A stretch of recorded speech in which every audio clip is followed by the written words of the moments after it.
What's happening, Magic players? It's your hype boy, PRC. Carl coming back at you guys. And we're coming at you live here on Mount Goal. This is Magic the Gathering at Lotus. Hopefully you guys are having a wonderful day or a wonderful end to your day. But we're going to go ahead and have a stream for Magic. And it's going to be a nice cherry on top in order to end off a nice Wednesday, hump day, if you will. There you go. Let's already go ahead and go to the mats. It looks like they've resolved their mulligans and everything. So let's see how it comes out. Heading to the match right here, guys. If this is the first time that you guys have been on the stream, first and foremost, I want to go ahead and say thank you from the bottom of my heart. Much love to you guys. I'm going to go ahead and go over what we have, our nice little setup that we got here. At the very top, of course, is going to be the rounds. We got the people that are playing. We got Cameron and Johnny. And then, of course, we got the number 0 on each side. Since Magic is a best of 3, those points are going to be not for the life total. It's going to be for the games that are won by whomever won the game.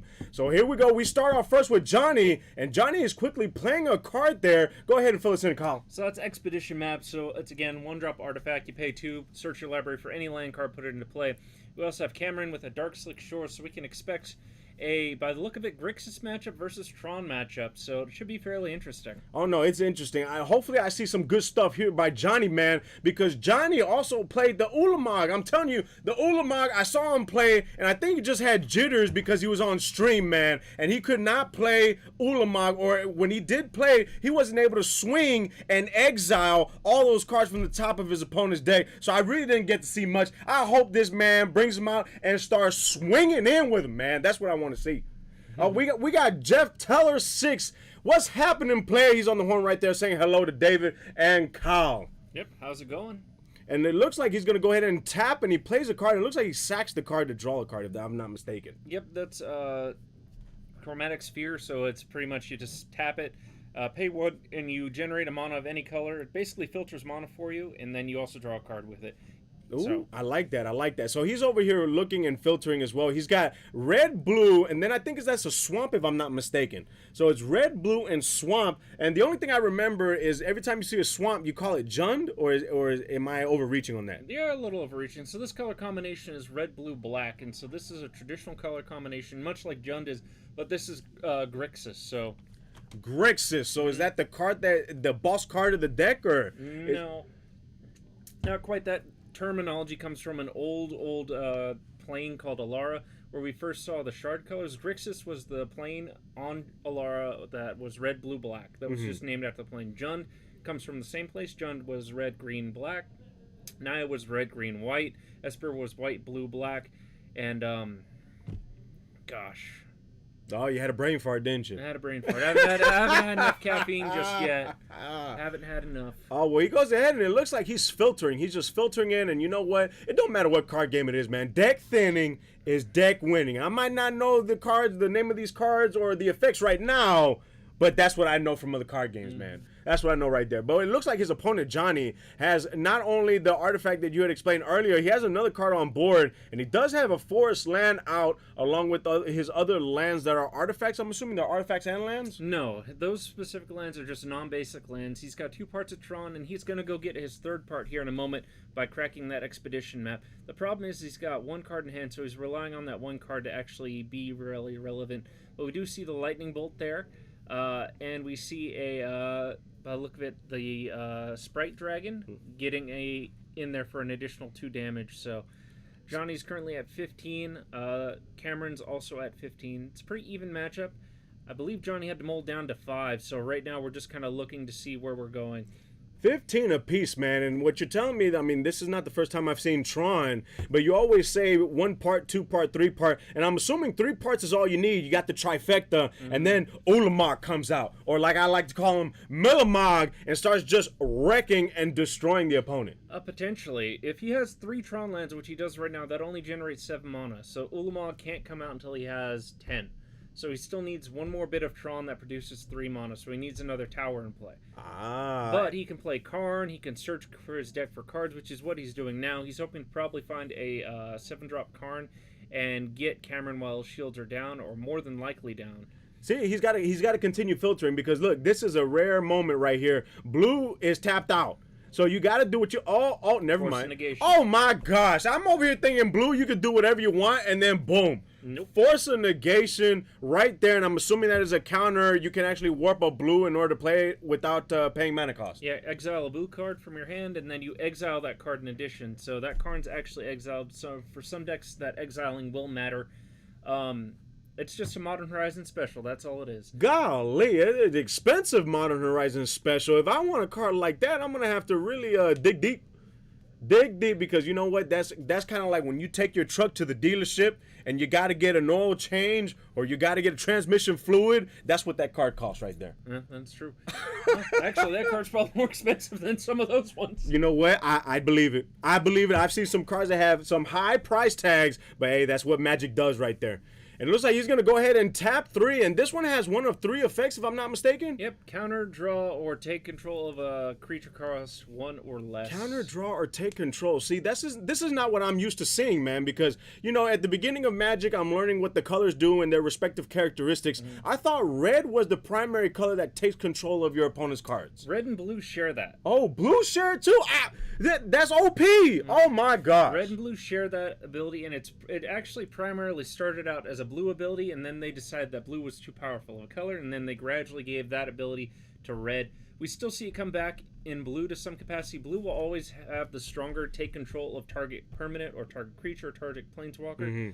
Blue will get it more or less for the rest of the game, whereas red will only get it for the turn. Oh man, that's not right, man. Red's got to have some cards too, and the only reason why I know is because I'm building a red-blue commander, and most of the cards that I have that take control of a target permanent your opponent controls, untap it and give it haste, or a card that says take control of one of your opponent's instants or spells that target.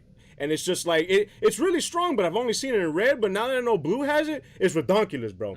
But going back to the game, we got Cameron at 14 lives, and we got Johnny at a low 8 lives. Of course, got swung at last turn, and now Johnny's trying to figure out what to do here with the amount of cards that he has. Johnny, I already know what you need to do, man. You need to play Millimog, bro. Hurry up and play the Millimog and start wrecking. That's what you got to do. You know what? It might exile, but I'm just going to go ahead, and in my mind, he's going to bottom deck the however many cards. Was it 14 cards from the top of your opponent's deck? 20. Bottom deck the 20 cards right there. That's what I'm saying.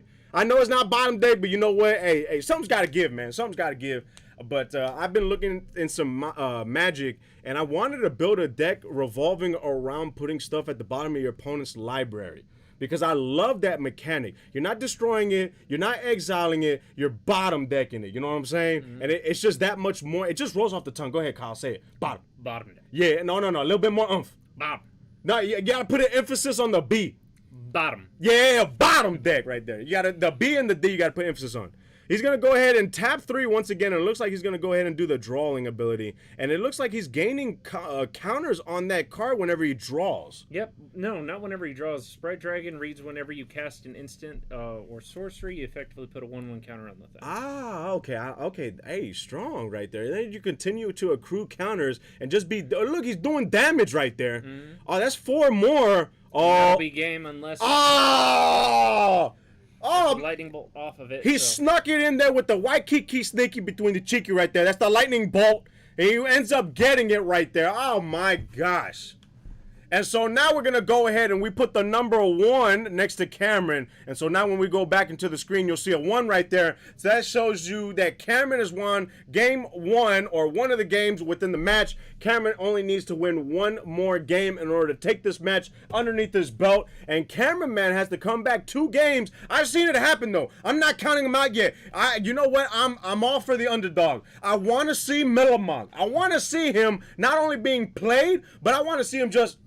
bottom deck, man. I want to see him just swing in, take the top 20 cards of his library and throw it into exile. It's just, I want to see it back, Kyle. I want to see it. Yeah, we'll see how it goes. I mean, right now, what I can anticipate Grixis actually bringing in is we're going to see more control, obviously, from Grixis. We're probably going to see dampening spheres, or wet balls is another term that is called by... It's called wet balls? Wet balls. Wait.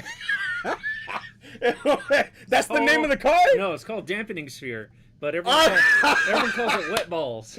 I see. It does not take a rocket scientist to connect 2 and 2 together on that one. All right, well, you know what? Hey, Grixis, it looks like Grixis had a lot of control there, but it does play, of course, all the strong blue cards that you'll see in Modern. You got, what was it, the Force of Will? Force of Negation. Force of Negation right there. It really did pull the wool over my eyes because I'm over here thinking, Tron, if you're going to play a card, this is the time to play it. He's all tapped out. And then the camera's like, psych? Yeah. You thought...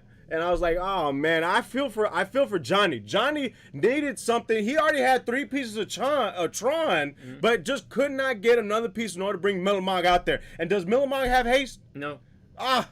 So he would have had to wait another turn after the dude was already out there. If Ulamog resolves, Grixis is going to have a hard time getting rid of it because it is indestructible. There are very few things that Grixis itself can do with an indestructible creature on the battlefield. Now, that's not to say that it can't be done. I don't know Cameron's build per se, but it will be rather difficult to see from that perspective. That's probably going to be one of the few cards Cameron can't deal with is Ulamog itself. Hey, you got Jeff Teller on the horn right there saying, is it Grixis control? Yeah. Boom! Grixis control big time. He was explaining a little bit where the name Grixis came out of, but slowly but surely PR Science going to figure this out. We're going to figure this out on top of embarking into other card games as well, which I'm excited about. We're just waiting right now. This is round 1, and the game 1 went to Cameron, Grixis control, and they're right now mulliganing and power shuffling. And power shuffling, oh my goodness. You want to know what the most, for me, the most anxious thing about playing a card game is I love playing. I want to play the card game, but when I see my opponent power shuffling, I'm just like, oh my gosh, man. Like, you shuffle, I shuffle. It's just, I guess, I don't know. For me, I'd never really liked power shuffling that much, especially whenever I started playing Commander. Oh, it hurt me so bad because I could not get a good hand, and then Lily looked at me and said, power shuffle, and I said, it's 100 cards. And she said, you got to do what you got to do. You do. Every big tournament that you're going to go to, you're going to have everyone power shuffling. It doesn't matter. You can power shuffle, in theory, once per round. So if I lose, I can power shuffle again. If I win, I can power shuffle again. And go best of 3 once every round.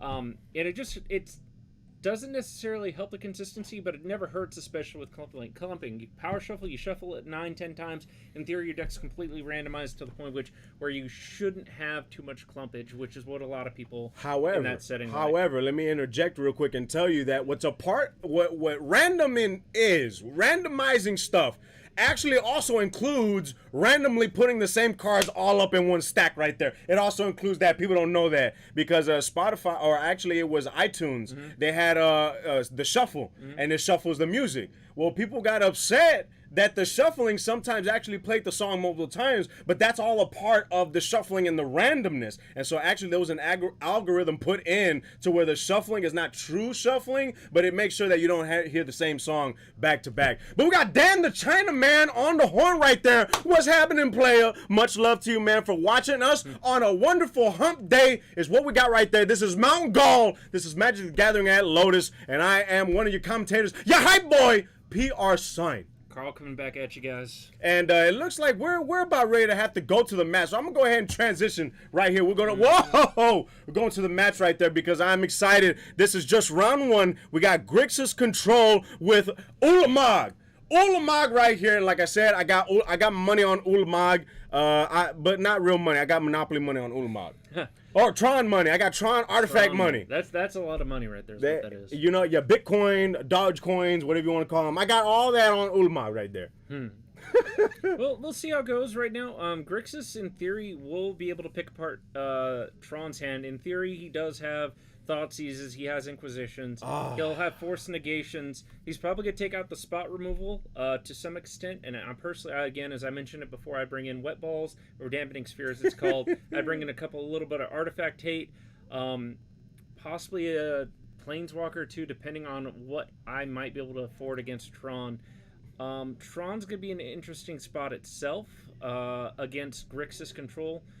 He might actually end up bringing in a little bit more of his creature package just so he has a standing chance against some of those removal spells. You know what? That's interesting right there. And you know what I've also realized too by watching Cameron is that this dude is one nasty player, man.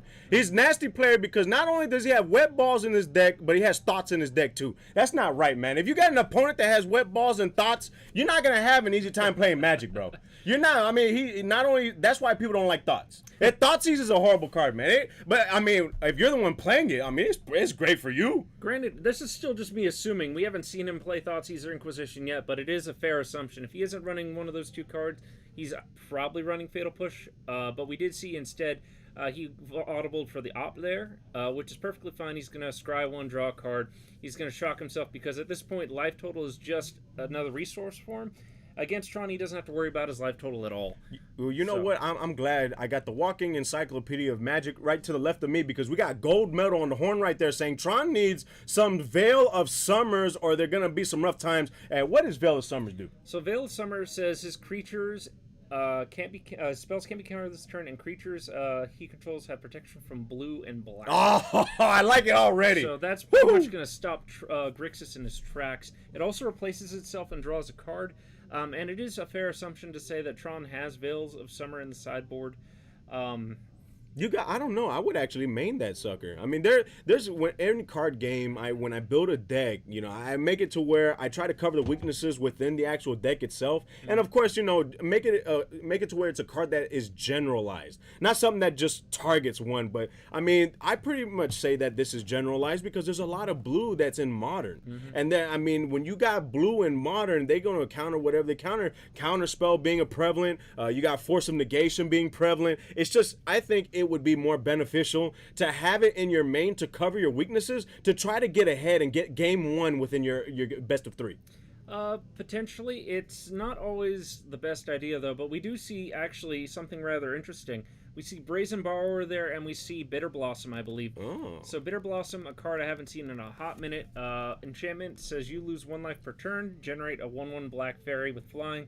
Brazen Borrower, of course, is a mythic card, still dropped in price recently, unfortunately, but it's a 3/1 fairy with flash flying. Can't block anything unless it has flying. Oh, that's some good alliteration, Kyle. You know, he said fairy with flash and flying. Yep.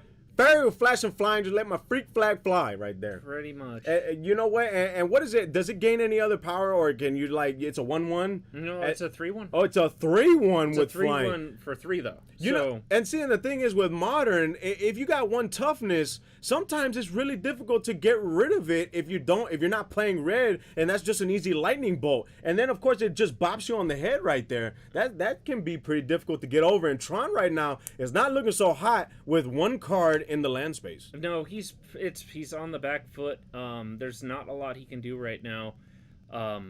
Just the Brazen Borrower, the constant token generation. It's not a good time for Tron, and that's going to put Johnny down quite a bit here. We're going to see him go to 9. Golly. He needs to draw another land here so he could survive another turn. He needs to go runner, land, and then hopefully have the Abrupt Decay. But we do see another fairy there. This fairy is the Vendilion Click. When it enters play, it has flash flying as well, and it's a 1/3. When he comes into play, you can look at a player's hand, put any card from it to the bottom of the deck. So there's bottom deck. Woohoo! There's your bottom, and then in response to that, player gets to draw a card. So if I was Cameron, I'd be looking at this hand going, "Oh, he doesn't have another land." Oh no, he does. He does have one other. So I'd actually be considering putting that all as dust actually to the bottom of his hand right now. You know what Johnny has to do right now? He needs to play another land, and for 2 mana or something, he needs to bring out Millimog. Much respect if he can do that with 2 lands, man. Oh, there's no way he can do that with this deck at least. Oh, at least. So there's a way to bring out Millimog on turn 2 with 2 lands. I would love to see this, but it looks like the fairy guy is gonna go ahead and go. Cameron is that? Oh, 6, he's gonna 7, swing 8, in for all that damage. Yep, he's counting right there. Johnny's counting. But the addition is always the same. Mathematics is the same language. No matter what language you put it on, no matter if you put the SAP button in your remote, no matter if you have it in the English or the oh, yeah, no, he went down to 0. Oh, man. Golly, man. Yeah, every time. I think it's the commentator's curse, man. I want to see this dude play Millimog. But every time I say play Millimog, or every time I lean my alliances to this guy, he don't play him, let alone swing with him. It's just the luck of the cards sometimes, and who knows? Maybe there might be a curse or some shit. No, That's how you end up starting rumors about yourself, and then suddenly people start calling you unlucky. Woo! Nah, that's not me. That's just commentators' curse right there. That's commentators. Well, that was the end of round 1, guys. We will be back for more rounds here on Mount Gall. This is Magic the Gathering at Lotus. I am your hype boy, PR Sign. Carl, guys. Don't go away.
Magic players? It's your hype boy, PR Sword. Carl, guys, coming back. And this is going to be round 2 here on our Modern Magic Hump Days. And it looks like we're going to have to go to the match because they're already throwing down cards, man. Mm-hmm. So I know Will's, off the top of my head, playing a zombie tribal deck, which is something fairly unique that we haven't seen here in a while, at least not on stream. We already see that Vickers is going to end up going to 19 off the fetch there. He's going to get a Triome. So it is going to be a tricolor deck versus a zombie deck. I'm not sure if this is a mono black zombies, white black zombies, blue black zombies, some cross thereof. We'll just have to wait and see how things go with it. We definitely will. I was actually very intrigued with this deck when I was watching it. After we had ended the stream game, they were still playing. And, man, this man brought out a zombie that was, whoo, he was a behemoth, man. And, no, it's very interesting to see because you don't normally see, well, I guess I don't normally see zombies in the modern meta. Oh, nice. Okay, so I'm assuming there's two-sided cards. The blue side is the one that tapped his energy. Mm-hmm. Oh, strong right there. Definitely some good defense. And he's going to go ahead and tap and play a card. Yeah. Oh. By the look of it, that looks to be like a grave color. I'm not exactly sure with that art. But it should be pretty fun to see regardless of how things turn out. We do have a red, blue, green deck, so this could be a Value Town deck that Vickers is playing versus Black Zombies so far. Value Town. So you Value Town as in like every card he plays, he gains just that much value off of it? Or like why is it called Value Town? It could be Value Town because every card in his deck is probably at least $80. Oh my gosh. Okay, I see. And he was just shuffling by the old way that you actually shuffle cards, like interlocking them and just doing the bridge and stuff. Mm-hmm. Oh, that hurts. I could be wrong. He also could be playing a Cascade deck. How that deck is going to work is he's going to play Shardless Agent and Cascade into some sort of 0-drop and go from there. We do see a Gravecrawl on the field and a Sticker Supplier. So a lot of 1-drops for zombies. So that is a Champion of the Parish. So it's an alternate art Champion of the Parish. That's why I'm not familiar with that card. So that is a 1-drop, 1/1 zombie. Whenever another zombie ETBs, it gets a 1/1 counter. See, that's always a good thing. Whenever you can just add counters to all of your creatures, especially permanent 1/1 counters. 1/1 counters. You know what I'm saying? And then sometimes you can double it after that 1/1. Wait, Vickers are going to tap 3. Yep, so this is a Cascade deck, so he's going to hit a 0-drop. The 0-drop is just going to bring value, and depending on what it might be, it's probably going to be Crash of Rhinos. Wait, is this the same deck that we saw last week where the dude milled out his deck and played an angel from it? No. Okay, so it's somewhat different, but with the same strategy? No. So what his deck is he plays exclusively 3-drops. The 3-drops are Rhydons in Pokemon. Oh, Vickers. Oh man, I like you even more now. That's OG Rhydon, bro.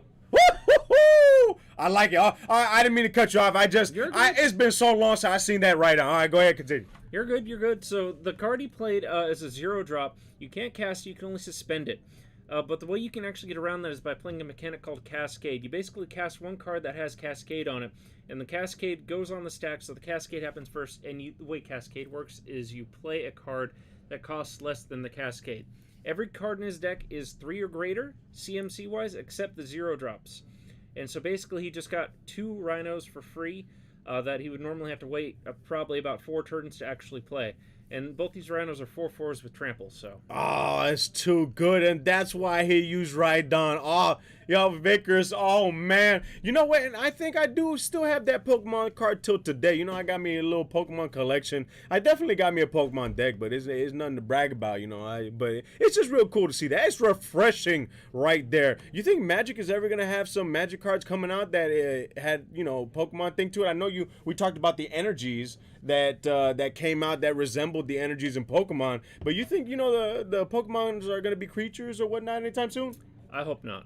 You hope? I hope not. Man, if they For have a multitude of reasons, I hope not. Man, give me a Force of Negation with Psyduck on it. Sign. Oh man, hey, that would be legit, bro. That would be legit, cause you know secretly that Pokemon is a strong Pokemon. But he's going to go ahead and tap, and it looks like Will right now, Will only has 2 cards in his hand, and it looks like he's down to 12 lives. His opponent, Vickers, is at 14 lives. He's going to go ahead and tap and play another one of those Lantern Men, and he's going to go ahead and mill. Yep, the Stitcher Supplier is going to enable him to play cards out of his grave, because most zombies are able to return out of grave to some extent, or get some value off cards in grave. We do see another Gravecrawler in there. The problem is Gravecrawler can't block. And that's the huge problem with zombies, actually, is a lot of the zombies can't block. So he's not going to get a heck of a lot of value right now, but he's going to decide that he can take that additional damage. But we do see that he's actually going to lose that Champion of the Parish there, so it's not looking too good for Will right at this moment.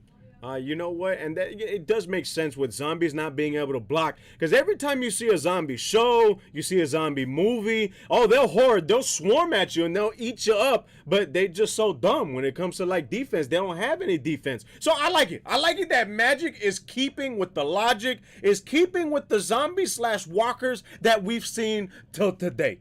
Usually, yeah. Usually they like to stick to some sort of theme, even if it's just old school to that extent, they will. Oh, so it is a, we see Grixis, not Grixis, we see, gosh. He popped one of the Rhydons. He's got to be strong. So that card right there, it has a minus ability, sacrifice a creature, destroy target creature. So basically 1-for-1s, but it can also minus, mill a card, put another creature into play, that's a token. And it can make an opponent lose X life, where X is the number of creatures you have in your grave. So it's actually very synergistic with the Stitcher Suppliers, very synergistic with the zombies in a whole. Overall, the card's not bad, and it's actually probably going to keep him in this game quite a bit longer than Vickers anticipated. Honestly, I like it. I like what I'm seeing right here. I like it. Vickers right now charging his 5th mana is what it looks like for the game. He still has a Rhydon on board with a 4/4, 4 toughness, 4 power. He's going to go ahead and swing in at the Planeswalker this go around and try to get rid of the Planeswalker, because I think it only has 1 loyalty counter on it. Yeah, that's perfectly fine. A lot of people forget, though, that this Planeswalker here has a static ability. It's considered a creature everywhere except the battlefield. And then the Planeswalker is sent to the drop area with that horn drill. Attack right there. I like it. I like it. Horn drill sent him to the drop area. And now he's going to go ahead and play. Oh, this man is over here casting fire from his hands. That's what it looks like right there. A little bit. So that's Seasoned Pyromancer. You can discard 2 cards, draw 2 cards, and for each card you discard this way, create a 1/1 elemental. Oh, I need that card. Card's about $120. Never mind. That card is staying where it's at. It is staying. I don't need it that bad. But I'm saying it has a lot of synergy with my deck, with my commander deck. Yep. Oh, I like it. It's a 3-drop. It really doesn't do too much beyond that, but it's just a really good card. It's been a while since I've looked at the price of that card, but that's about what's going on at MTGO, if I'm not too mistaken. So. Oh, they're at 12 lives apiece. And it looks like Will has no hand, but that does not scare the zombies. That's not what the zombies are all about. He can just play them from the drop area. And of course, you know, he's playing a deck that my girl loves to play. Liliana. Liliana, yeah. She's a Planeswalker of the Dead. Planeswalker of the Dead and experience. Major experience. This woman is over 300 years old. She definitely has the experience. Well, right now, what he's looking at, though, is he's looking at 2 creatures that can't do anything for him. They can't block, and they're not really that strong. They're 2/1s. So those aren't going to be really useful for him right now. He does have a 3/3 on the battlefield and a Stitcher Supplier. What is he tapping 5 for? Oh, what? So he tapped 5, and he's going to go ahead and he bursts 3? Yep, he's going to hardcast Fury. It deals 4 damage divided among any number of target permanents, or non-player permanents, I should say. So he just killed the Champion of the Parish. He killed the Stitcher Supplier. He milled 3, and basically he got in for a free 6 damage. So he's going to put him on a 1-turn clock right now. Will is pretty hard right now in a spot. I don't know. Oh, he threw the dap. Oh my goodness. He knew that there was no way to come back from that. Vickers over here taking game 1. And you know what? That might have been commentator's curse too, because I had forgotten to change the count. and the numbers, and there was a number 1 next to Vickers. Unless we want to go ahead and say PR Sign told the future, you know. Well, there you go. I'm not above saying that PR Sign told the future right there, and Vickers taking game 1. Your secret blue mage is what you're telling us, folks. Secret blue mage, you know, if I'm Jace, if Jace lent me a little bit of power from, you know, because I am a planeswalker, you know what I'm saying, then I'm okay with that. But of course my allegiance stays with Liliana.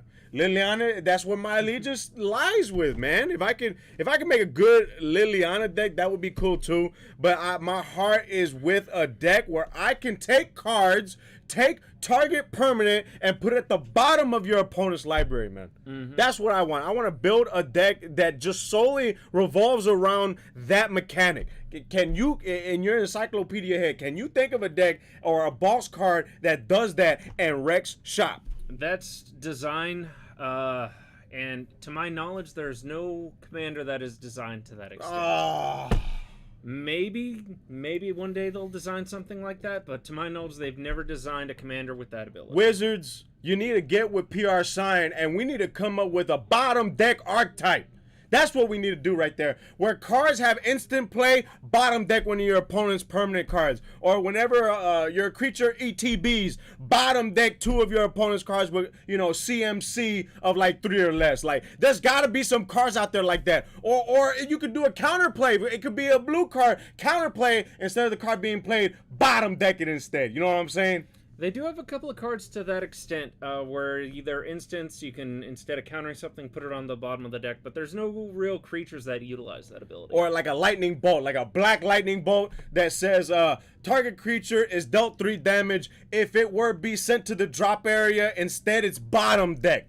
That's what it is. Like, it's all got to be bottom deck, because the thing is, like, I love that mechanic for the sincere reason that, you know, some of the cards that are written for bottom decking actually don't target whenever it specifically says a word that looks like target, like select or something like that. And then on top of that, you're not destroying the creature, so some of the effects won't go off. You're not exiling the creature. You're doing even better than that. The best thing you could possibly do in any card game is bottom deck, man.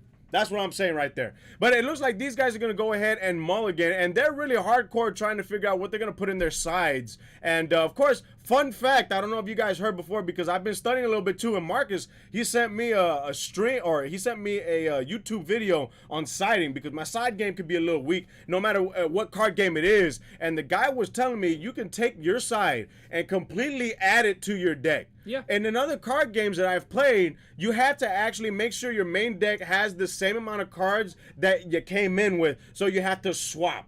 I thought that was very interesting that you can actually take your whole side and add it to your main deck in Magic. You can absolutely do that. Is it the best of strategies? No, absolutely not, because it will mess with how the deck's going to function. It is a viable strategy against one deck, though, and that deck is Mill. And Mill, oh yeah. No, I mean, it's a good strategy, but then on top of that, like you said, it can hurt you in the long run due to probability. You want the less amount of cards you have in a deck, the higher the chances that you get to see the cards. And of course, the minimum amount of cards you can have in your deck is 60 cards right there. So you want to have as high a chance as possible to see your cards. If you really need to see it, you play a playset of. If you need to see it like mid-game or something, but it's good, but like it's okay, like I would say 3. If something is like a mid-range to long-range card, that's a 2 of. Or if it's something like you can only have 1 of because it's limited or something. I don't know if there's any cards that are limited in Magic and you only play a 1 of, but at that point I don't know about playing a 1 of, because the probability of you seeing that one card after you draw your 7 is going to be 1 out of 53. There's really no cards that are limited to that extent, at least in this format. If we go back to the super old formats that you have to have a doctorate to play, in which case there are cards that are limited to that extent. Oh man, you know what? And just the fact that you said you needed a doctorate to play it only intrigues me more. So Wizards, if you're watching this right now, go ahead, hit it up, let Lily know PR Sign is willing to wheel and deal and bregal, and we're gonna come up with a bottom deck library. That's what I want, a bottom deck archetype. It's gonna be awesome. It's gonna sweep Modern. I'm telling you right there. It's gonna be a whole bunch of 1-drops right there that do a whole bunch of stuff. It gets true value, but of course, you know, PR Sign is not gonna come out with cards that are, you know, on the cheaps. It's gonna be a value deck. Value bottom deck is what it's gonna be right there. So it looks like I think Will's gonna be on the play. Yep. Oh, but he's actually mulliganed a second time, which means that he actually drawing the 7, he takes 1 card and bottom decks it at the very beginning. But it looks like Vickers actually started. Yep. So Vickers has a card in his hand that's Gemstone Mine. Or Gemstone Cavern, I'm sorry. Gemstone Cavern says if your opponent would go first, instead you may play this land by exiling a card out of your hand, and then it gets a counter on it, and it can produce a mana of any color. So effectively, Vickers just stole turn 1 away from Will. Vickers is already on 2 mana. What? Oh my gosh! Like, how do you have a mechanic like that, but you don't have bottom deck? Like, I don't get it. You have cards, because I've seen cards like that that say if it's in your opening hand, play them for free. And I'm just like, with something like that, how do you not have bottom deck, bro? It's just something Morrow has yet to decide to do. Maybe they've tested it. It's just a mechanic that they thought is too unfair. But for some reason, they were completely okay with Companion. Oh, man, I guess. I don't know if I agree with that one. But it looks like going back, Will right now having 17 lives. Of course, he's going to be shocking himself. That's primarily what you see. It's the standard in Modern. The first couple of turns is the opponents pretty much just hitting themselves. And they're trying to get their mana stable. Trying to get what they need in their mana pool so that they can go ahead and play for the rest of the game. Right now, it's not looking too good for Will just because he had a mulligan so high. The advantage is Vickers had to 2-for-1 himself effectively by doing that land.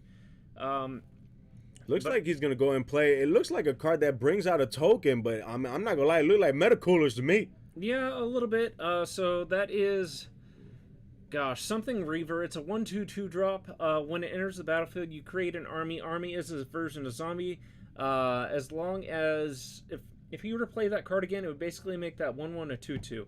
You cannot have more than 1 army, but the army continuously grows bigger. Ah, I like it. And it looks like he did play the guy that has the lanyard, and he did mill 3 off the top of his deck.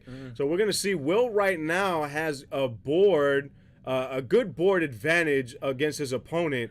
But I don't know. We'll see how this game progresses. We're seeing that he's going searching. He's getting his land. He's accruing everything that he needs to for his plays. But the only card I've ever seen in Will's deck as he's playing this one is a zombie that just gets really big for as many zombies that are in the drop area. I don't know if that's his primary win con or is his secondary win con. Against this deck, that might be his primary, just because of the way the deck is utilized. But right now...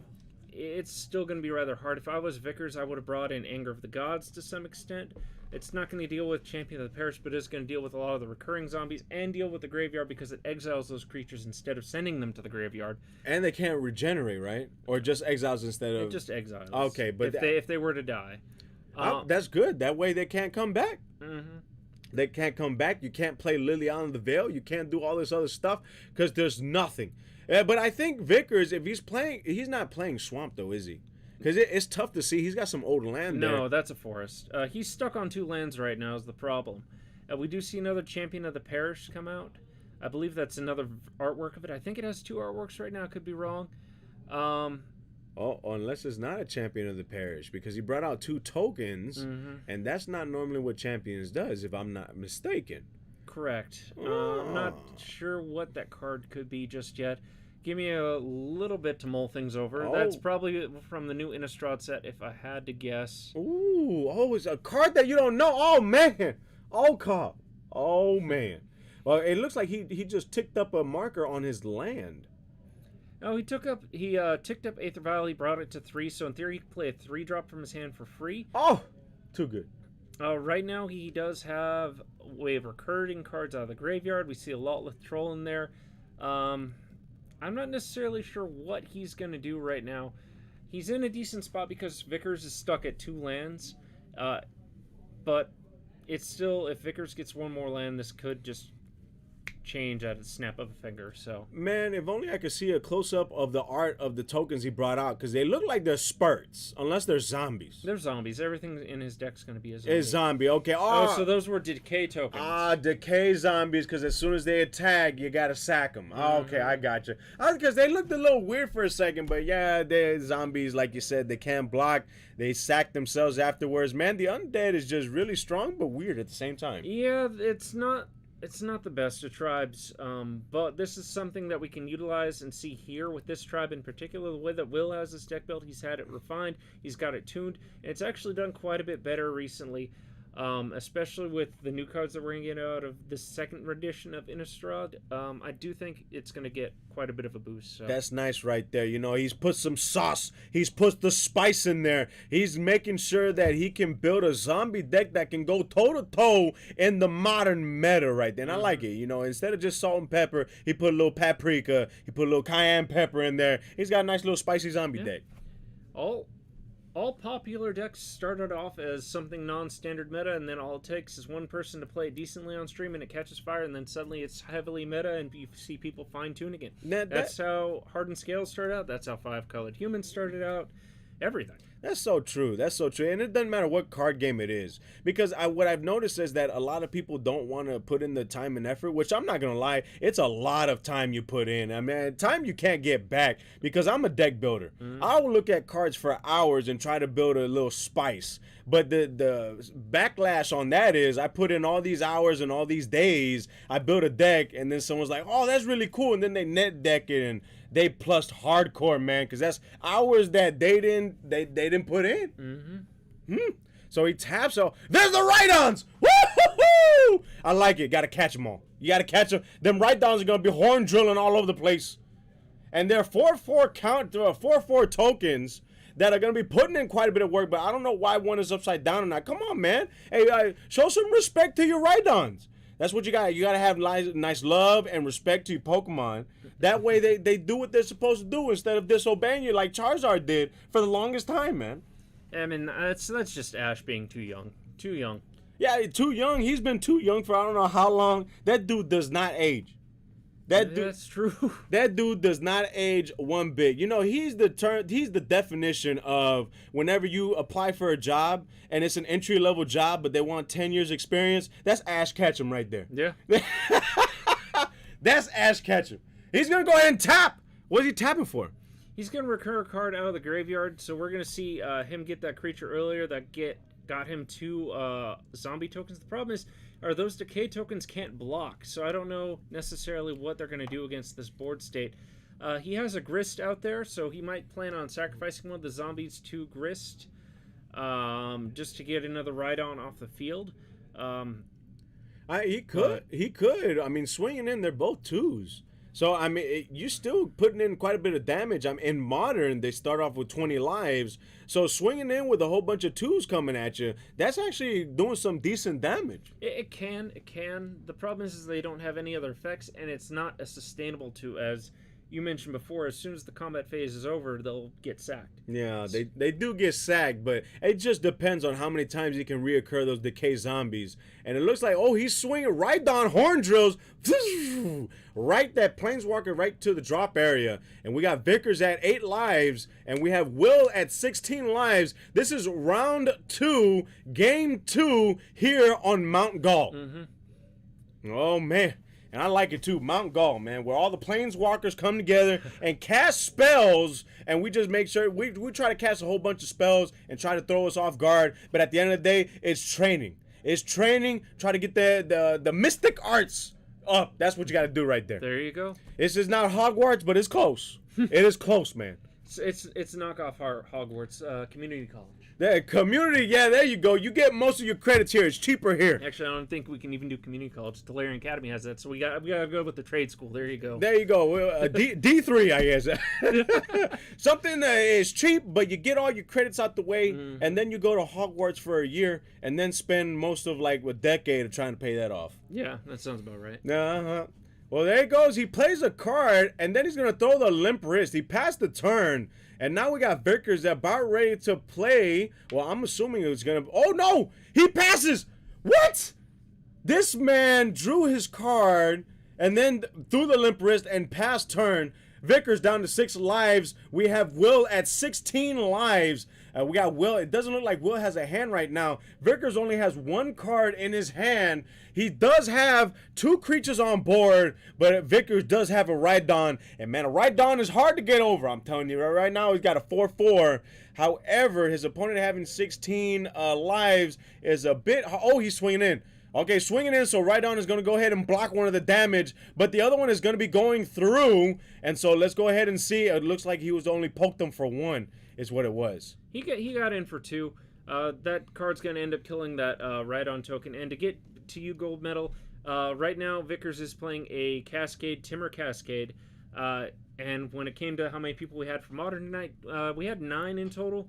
Not as high as a turnout as we would like, but you know what? It's still a turnout, and we still get to do Modern, so we're happy with that. And we still get to stream for you guys. Mm-hmm. Woo! Hey, you know what? I just love streaming, man. I love streaming. I try to see, you know, because it didn't look like we might not get, you know, it didn't look like we were going to get a tournament. Man, I was yelling, hey, you know, you guys, let's see if we can get a tournament going. Let's see if we can play PR Sign. You know, I came with the hype, and I was ready to commentate some Magic the Gathering. Yep. Oh, how is he shuffling his deck like that? Oh my gosh. How is it? Okay, how's this true value deck, man? And he's just shuffling like that. So right now, he scored! Oh, and he shuffled again. Oh no. That's fine. I don't like what this man shuffle. How do you get true value and then you shuffle your deck like that? If you say that, all the cards are like $80+. So with that one, I was mistaken. That's not a Value Town sort of deck. It's just Cascade. Some of the cards are still expensive, but it's not. We had a former player here by the name of Isaac who actually played a super expensive Timur deck, and so you wouldn't see him shuffling necessarily like that. And so this one still expensive, but it's not as expensive as that previous Timur version at least. So we have both of these guys being at 1-1. Next round determines it. It really does. Oh, man, this is nice right here. I like it. And we got Dan, the Chinaman, on the horn right there saying these streams get me so hyped. That's what I'm talking about, boss. That's what this stream is all about. That's why we got the hype man here. We're trying to hype up Magic the Gathering. There you go. And you know what I've been told, too, before I started, you know, going into Magic and trying to dabble into it, trying to learn some of the cards in the game plays, is I had a couple people telling me, you know what, we see streams and not much are really hype. And you know, and I didn't think that hype was gonna be something that people were gonna gravitate to, especially for Magic Gathering. It's been out for so long. I didn't know how the audience was gonna be. You know, I didn't know if they were gonna be like, ah, man, this dude keeps on talking, man. Hey, you gotta stay quiet. Let me see the plays. Or if they're like, you know what, this is different. I like this. You know, he's hype about it. The dude, you know, the dude is like, oh, when a play happens, you know, hey, I like it. I like it. Hey, much love to you, Dan the Chinaman. Much love, boss. Yeah, it's different. You don't see a lot of commentators, like you mentioned before. You don't see a lot of commentators either getting hype, or if they do, it's a very consistent talking. I mean, I like to explain cards. I like to go for there, but I do try to bring some sort of energy. Not as much as you, but that's, again, why hashtag not sponsored, sponsored. Bang. Bang. Shoot me out, Bang. Let's go. No, but the thing is, too, like, I do enjoy when you talk about the cards, because me personally, I actually stream the way I would like to see a stream. If I click out of a button from watching someone else's stream, I say, oh, snap, why did I click out of it? And then I change it for the stream that we do here. I want to see interaction. I want to actually get an explanation of what happened. I want to get experience. I want to get the opinions of a card and what is going through the player's mind and what can happen. On top of the fact that we got to head to the mats. Woohoo! Heading to the mats there, this is game 3 in round 2. Vickers with 1 game. Will with 1 game. And they're playing fast. You know it's going down to the wire. Yep.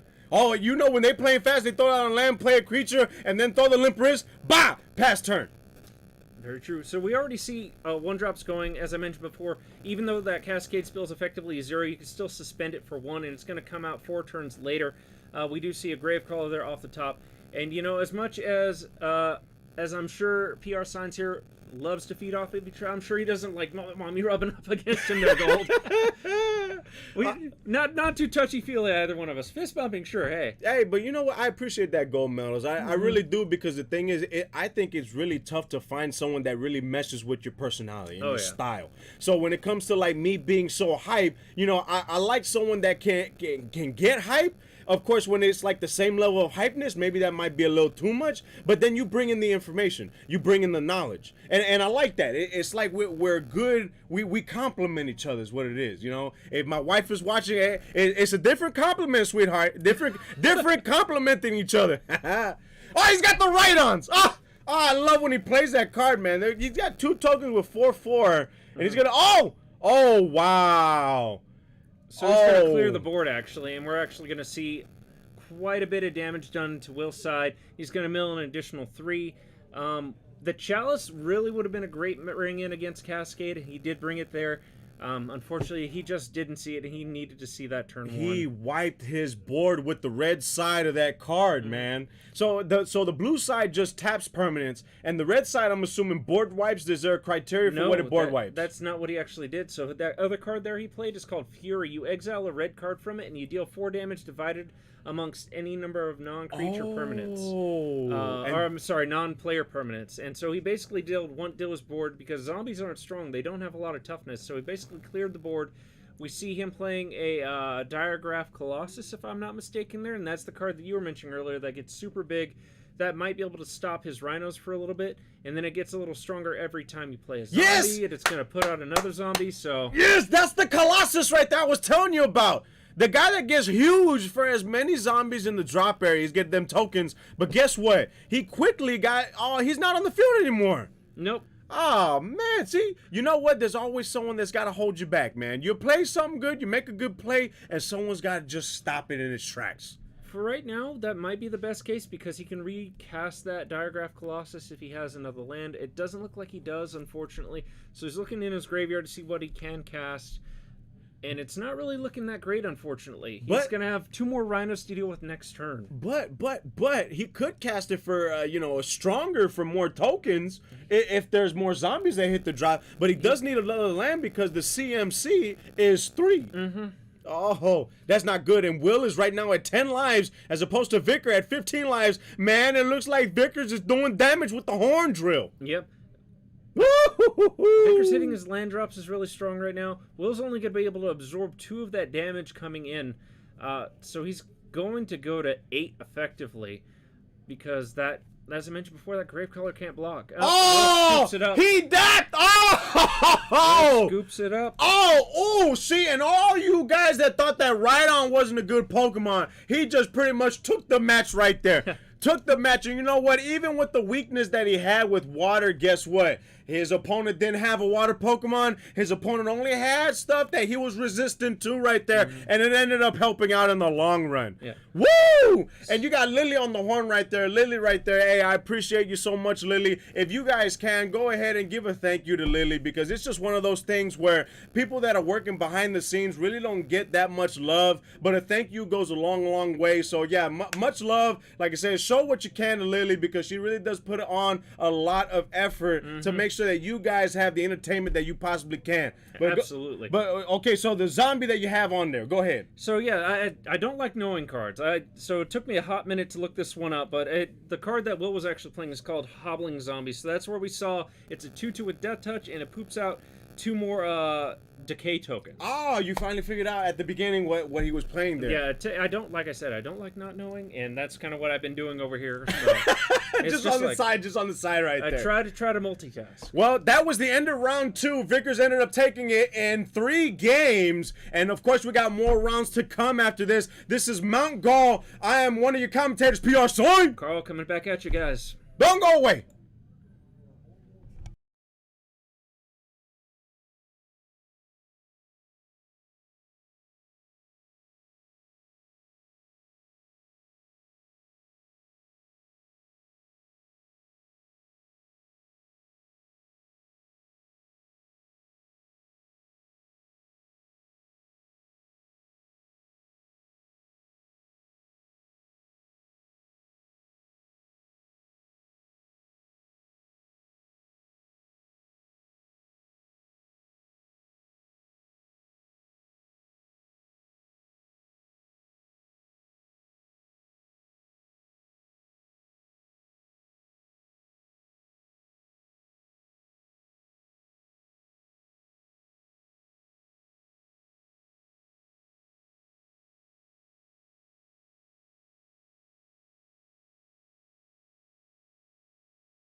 What's happening, Magic players?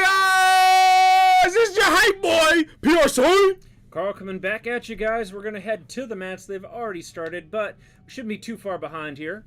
We're not too far behind, and we got here in the finals, we got Cameron versus Big Papa Marcus. Yes, that's right. He's going to be tapping 2, and he's playing, that Shadow guy. I know what he does. I think I know what he does.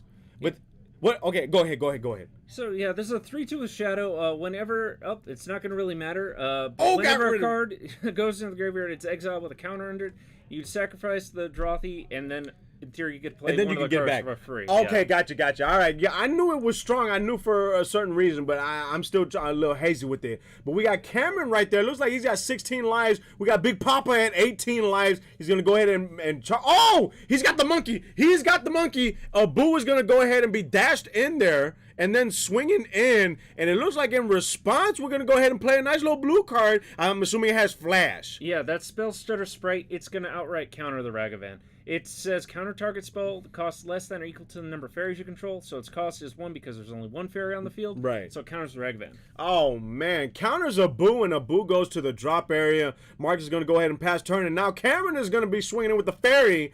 And now Big Papa at 17. And we got Cameron at 16 lives. Oh. Let's go. He's playing a Boo, man. He's playing the Ragavan. You know what? It's just a matter of time before he draws another one. And dashes that. Ooh, excuse me, and dashes that in there too. So if I'm not mistaken, Marcus is playing, or at least he should be playing Jund, although he could be confusing me and playing some form of Rakdos. We'll see if this Ragavan sticks. We'll see if it does stick, because of course his opponent does have 3 mana open, and he very well can. Yep, there he goes. This deck Cameron must be a flash deck. He's just flashing his opponent as being rude right there. And so I guess in response to that, he's going to go ahead.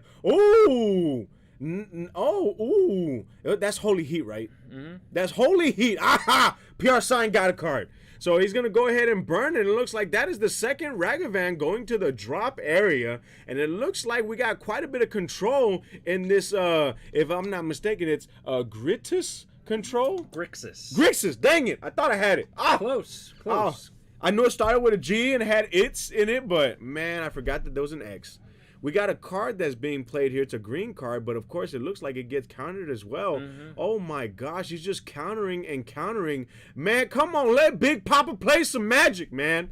So he's going to go ahead and tap. Oh, I like this guy a lot. Crixus. It's the, what is it called?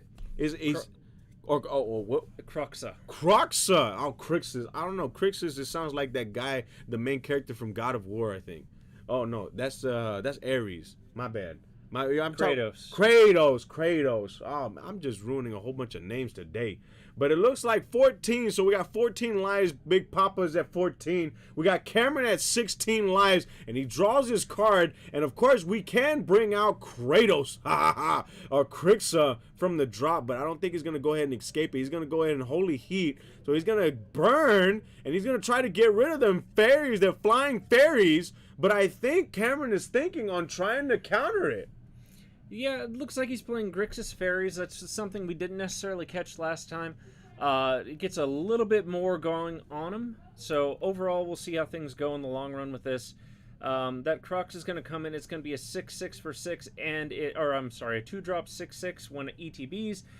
Forces Cameron to discard. If he discards a land, he takes 3. If he discards anything else, he only takes, well, nothing. But I believe there's another counter there. Yep, and we see the Spell Starter Sprite off the back of that one. Wow, yeah, no, definitely. The last time we saw Cameron on stream, I did not see these fairies flying all over the place, man. No, he's definitely playing a bit more conservative. Now he's kind of showing his hand. Hopefully things pan out. We'll see. Oh. With Marcos playing Rakdos right now, which is throwing me for a loop. I'm so used to him playing Jund. I'm not sure how Rakdos will handle Grixis right now. Hey, but he can go ahead and escape that card again and try to bring him out, no? He can. It's just going to take some doing. Oh, the monkey! He's got a boo. Come on, man. Is Aladdin around to keep him safe? Or is Aladdin gone and so is it... Oh. Actually, I don't think I would have countered there. Oh, man. I think I would have used Archmage's Charm's other ability. I'm pretty sure I would have actually stolen that Ragavan. Well, he got his companion to hand, so he tapped 3, brought the companion hand, threw the limp wrist, and now it's Cameron once again and trying to see what he can do. He's at 13 lives. Big Papa's at 12 lives, and we're going to see what he does. Of course, he's going to have the freak of the fairies flying all over the place, trying to hit him down for more damage, but I don't know what else he has in his hand in order to try to clinch game 1. Oh, he's killing himself. Oh, down to 10 lives. Quickly goes to a lesser amount of lives than Marcus, his opponent. Life's just a resource, man. It always is and always will be. The problem is against Rakdos, that might not be the best move. There's arguably worse matchup for it, and that's Burn. But right now, Cameron's firmly in the driver's seat. He's going to swing for a total of 3. He's got another creature on Adventure, I believe, and that's going to come in for another 3. Marcus is just sitting at 9 right now, and that's not going to be a good place for him. Now we see the Vendilion click here, and I'm assuming he played that on Marcus's draw step. He's going to look at one of Marcus's cards. He's going to put the Lurrus to the bottom of that deck. And Marcus is going to get to draw a card. So rude. So we saw the Inquisition there. That's not going to be of use, really. It's just... Escape. Bring Cruxa back. Bring him. Let him do some damage. But he does have his companion in his hand, no? Unless he got rid of... Oh, he put it to the bottom of the deck. That's what he did. He bottom decked it. That's what he did. Dang, Big Papa got bottom decked. Oh. So he's going to have to terminate the Spell Stutter. That's probably the second best call. I think I would have gone for the Vendilion click. That's going to put him on a quicker clock unless he has a Lightning Bolt in hand or something. Oh, well, it looks like he's going to pass. He might actually pass turn after that. Yup, he passed turn after that one. Marcus has 1 card left in his hand. And, of course, we got Cameron just swinging in with them fairies, putting in work. And then he threw his own limp wrist. And now it's Marcus once again. Let's go, man. Let's go. Charges and then taps to bring Cruxa. Yeah. Oh, did he counter? No, he's looking. He's searching on the stack. Oh, but then he has to drop that card. Oh, okay, yeah. I see what happened. So loses 3. The problem is Cameron's in a really good position. Cruxa can't block any of his creatures. He's got 5 in the air. Marcus only has 4 life. And I believe the other card's in Inquisition. So Marcus is going to scoop it up, and he's going to unfortunately lose that game 1. Oh, man, he done Rocky Road it out. He vanilla beaned it. He did cookies and cream. He done scooped, man. He done scooped. That is not what you want to see by Big Papa himself, man. I guess he just didn't see the cards that he was trying to see. Or he saw everything. It was just a simple fact that the fairies were flying and flashing all over the place. Yeah, Grixis is known as a very control-y deck. A lot of people call it the evil trio. There's that thing usually because those decks, those combinations of colors control the meta so well. You're able to win with just 1 or 2 cards. Cameron's doing something a little bit different here. He's coming back from the days of old. He's playing fairies and utilizing that as his win condition. The problem is I don't know necessarily what he's going to bring in against this matchup. It doesn't seem like it's going to be a bad matchup for him at all. He might bring in some Graveyard Hate to deal with the Cruxa early, but that's about it, really. That's it. I mean, the Cruxa does put in quite a bit of work. The fact that every time it's ETBs or whenever it swings, the opponent has to drop a card, and if it's a non-land permanent, they lose 3 life? If it's a non-land permanent, they don't do anything. If it's a land permanent, then they lose 3 life. Oh, if it's a land permanent, they lose 3 life, or if they don't discard anything, they lose 3 life. Yep. Okay. Yeah, because that card, I remember the last time I read it, it had a weird wording to it, but it's if you discard a land or discard nothing, you take 3 damage. Yeah. Okay, I got you. See, why couldn't they just say it like that, man? Come on, Wizards. Come on now. And then, I'm still waiting for my bottom deck archetype. Still waiting on the archetype, but man, did that card play a card that bottom deck Big Papa's Larxus? Is that what it was? Lurrus, the one that has 6 eyes. It's a 6-eyed dog. It looks like. A little bit. It's a 3-eyed cat and it has another little kitten on the frame. 3-eyed. It looks like this. 6 eyes. It's 3-eyed cat. I think so. Illuminati. You know what? I did just realize this though.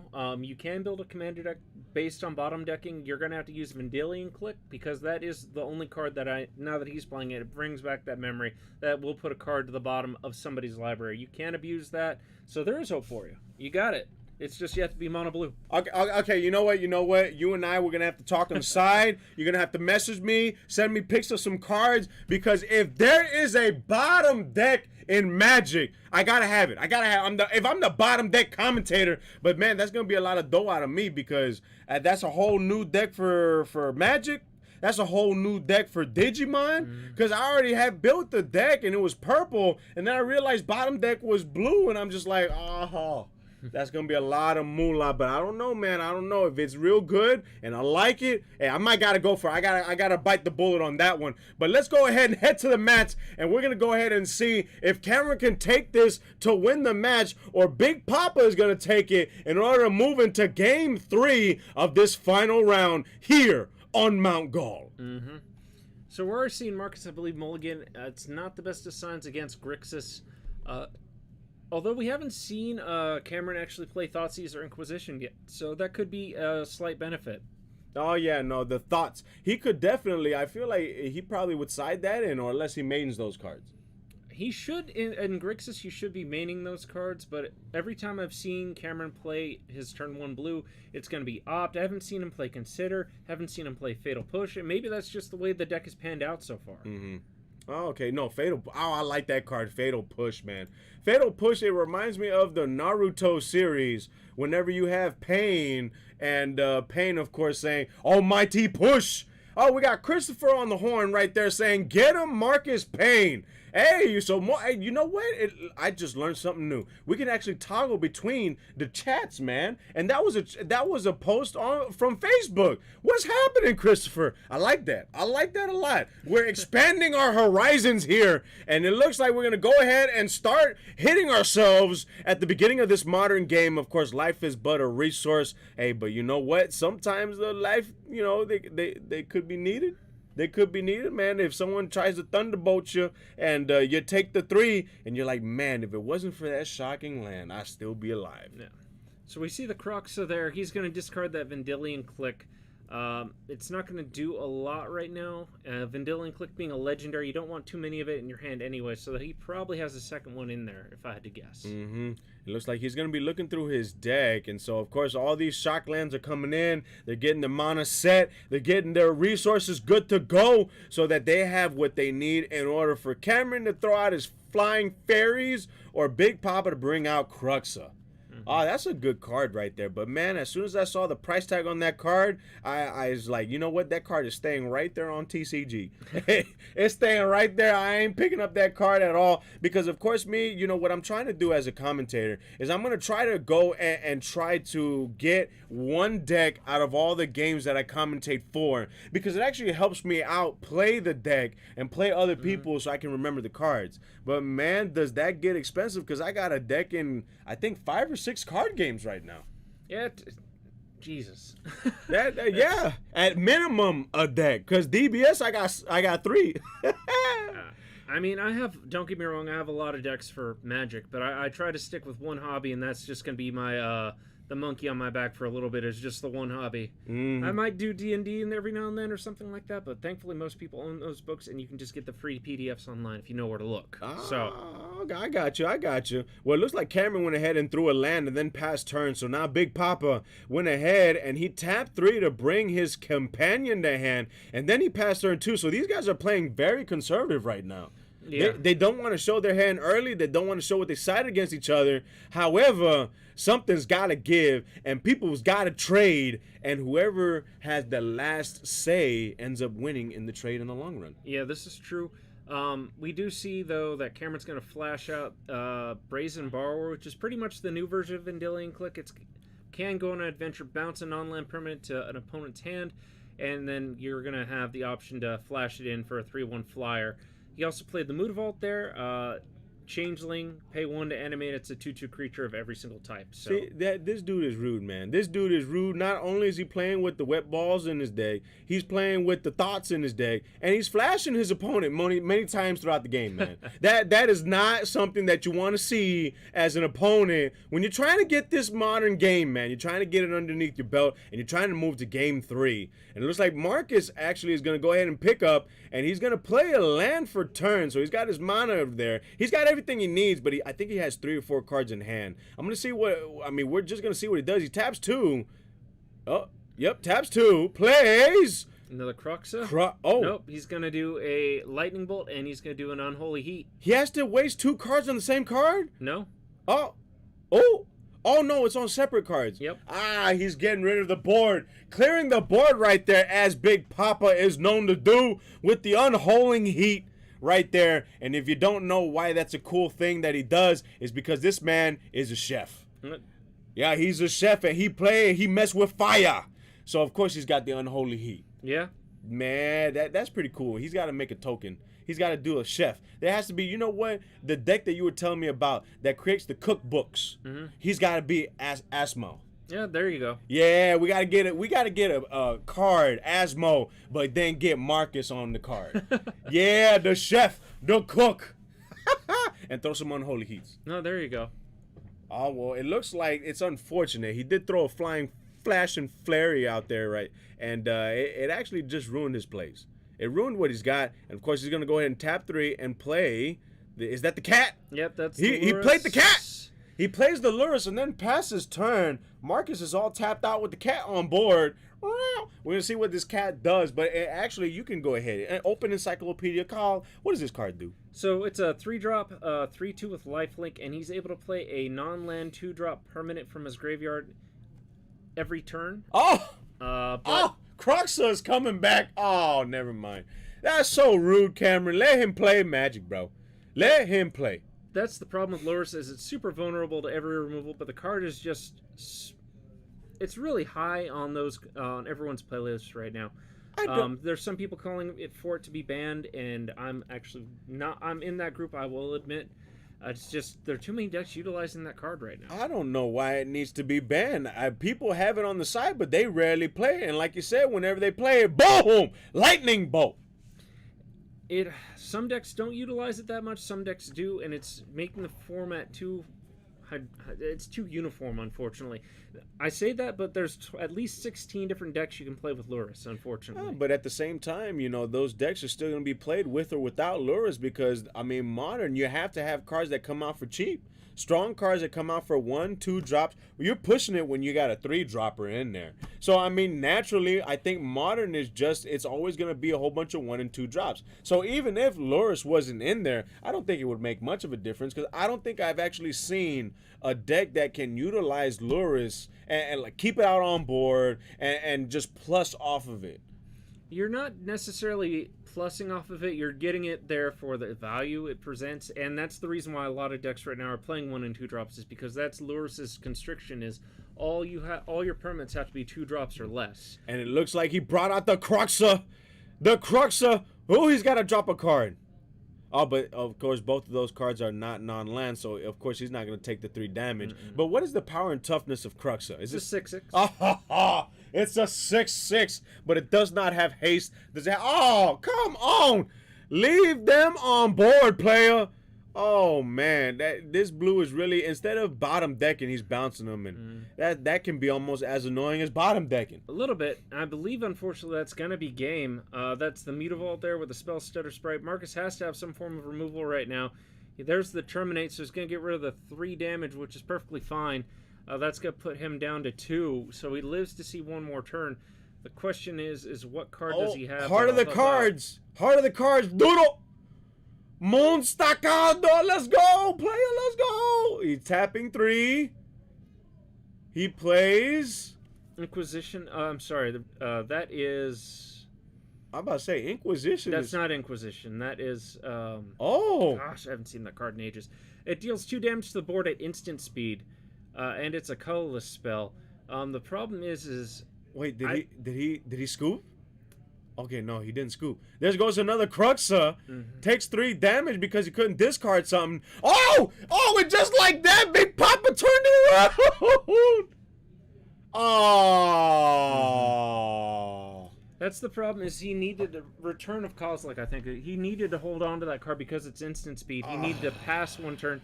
Hopefully, Cameron went all out and he would be able to deal 2 damage across the board. Unfortunately, that's just the way the cookie crumbles in this one, as we see Cameron take Marcus in 2-0. My goodness, that's not what you like to see, especially with a deck that utilizes Crux. That's one of those that you know what, I'm just biased for decks that go outside the borders, outside the box, and play cards that you don't normally see in the meta of Modern.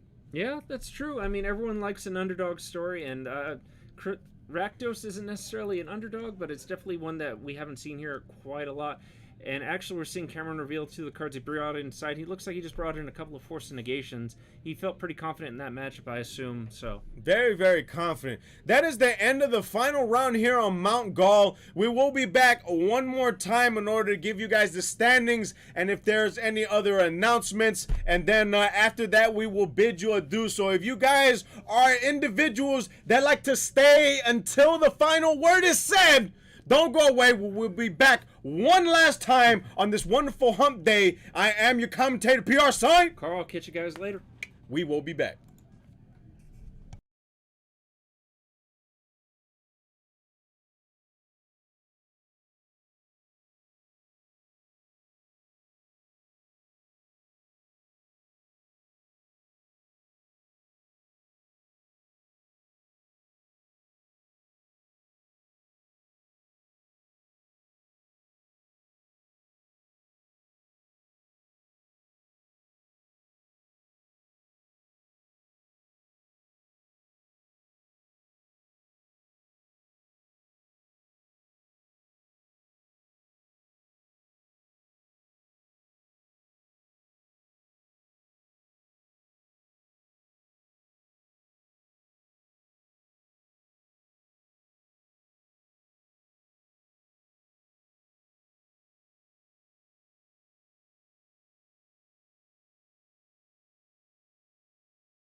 What's happening, Magic players? It's your hype boy, Pure Son. Carl coming back at you guys. And we are about ready to let you guys in on the standings. And then, of course, after that, some announcements. And then after that, we will have closed yet another wonderful hump day with some modern Magic. Take it away, Kyle.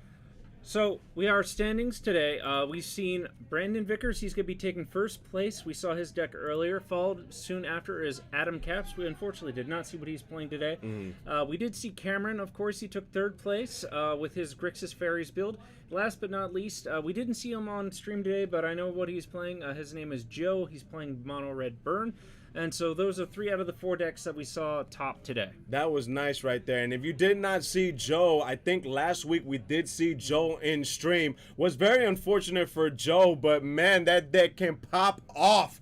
But it looks like on our multi-stream we also had Lily saying go Marcus there. You know, I gotta toggle back and forth. And then more announcements too, guys. Magic is still gonna be Modern Magic is still gonna be on Wednesdays. You'll have Call, I think. If not, you'll have somebody else, or it might just be a silent stream. But of course, then I go back next 2 weeks. I'll be commentating DBS on Thursdays, and then the 2 Thursdays after that, then the 2 Wednesdays I come back and commentate Magic, go back and forth. But hey, who knows, if you play some DBS, you'll see me a little bit more. And I've been dabbling into some Digimon, so on the weeks that I actually commentate for Magic, I'll be trying to commentate for Digimon, but that is coming in the near future. I don't know yet because I also need a co-commentator for that as well.